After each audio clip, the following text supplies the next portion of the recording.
ఆందోళనలతో అట్టుడుకుతున్న ఇరాన్లో చిక్కుకున్న భారతీయుల తొలి బ్యాచ్ స్వదేశానికి తిరిగి వచ్చింది. తొలి విడతలో భాగంగా ఈ తెల్లవారుజామున పలువురు భారతీయులు ఢిల్లీకి చేరుకున్నారు. విమానాశ్రయంలో మీడియాతో మాట్లాడిన వారు ఇరాన్లో ఎక్కడ చూసినా ఆందోళనకారులే ఉన్నారని, ఇంటి నుంచి బయటకు వచ్చే పరిస్థితులే లేవని వెల్లడించారు. వీధుల్లో నిరసనకారుల మృతదేహాలు, ప్రజల హాహాకారాలతో పరిస్థితులు దారుణంగా ఉన్నాయన్నారు. ఇంటర్నెట్ సదుపాయం నిలిపివేయడంతో తమ పరిస్థితిని కుటుంబ సభ్యులకు వివరించే అవకాశం లేక తీవ్ర భయాందోళనకు గురయ్యామన్నారు. విదేశాంగ శాఖ అధికారులు సంప్రదించడానికి కూడా వీలు కాలేదన్నారు.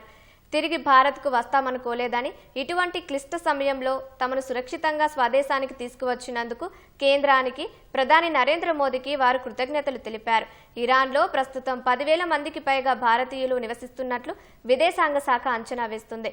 స్వదేశానికి వచ్చేందుకు సిద్ధంగా ఉన్నవారిని సురక్షితంగా తీసుకురావడానికి చర్యలు తీసుకుంటోంది.